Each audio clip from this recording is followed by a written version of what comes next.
All right, hello wine drinking people.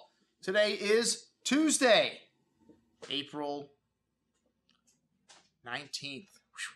Ooh, all right. Well, tax day behind us now, folks, and the Great Wine Seminar behind us. And as you know, got a lot of drinking last week, so we're going to have a lot to talk about than what I drank yesterday. But first, people ask me what your favorite wine is.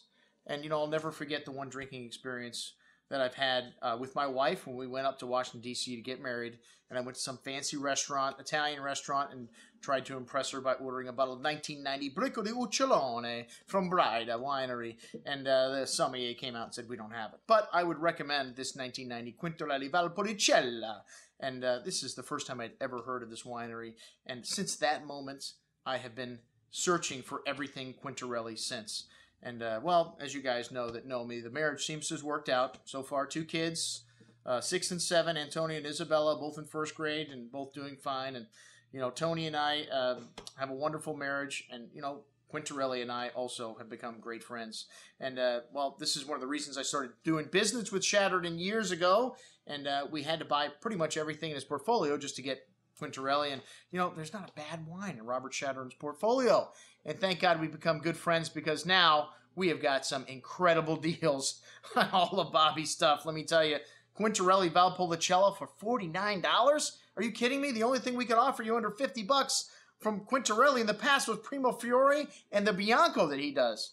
The Valpolicella has been as high as $75 or $80 for us list. This 1999 vintage, a excellent vintage for Valpolicella. Quintarelli didn't make Amarone in '99, so when a producer like Quintarelli does not make Amarone, usually his lesser wines get bumped up in quality. And this Valpolicella is a classic Valpolicella from Quintarelli. It has this lovely bouquet of clay-like minerality, sort of like that Play-Doh kind of clay you had as a child. This lovely crushed bouquet of flowers and this exotic spice and lovely plummy and red cherry fruit showing to it with a slight kind of maybe dried components and maybe a little bit of VA, a little bit of tanginess there on the finish. But that is one of the things that I love about Quintarelli's wines. One of the things that make them unique, he keeps them in oak for a very long time, and that volatile acidity the acidity overall tends to go up when you keep a wine in oak for that long, just like Madeira. One of the things we're going to be talking about and what I drank yesterday at the start of our Great Wine Seminar. But first, everything Quintarelli, folks. That's right. We have got almost every single wine that Quintarelli makes on this offering here.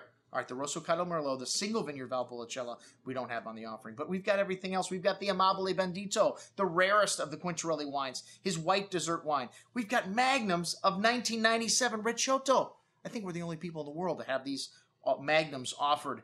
And then half bottles. When I like a wine, I buy it in all different sizes. I think we even have 1 3-liter of Primo Fiore on this offering today. So check it out. Our lead, the 1999 Valpolicella, $49 a bottle on sale. Are you kidding me? All right, I'm your host, folks, Andrew Lamposoni, signing off for the Wine Watch, saying remember, always drink the good stuff first.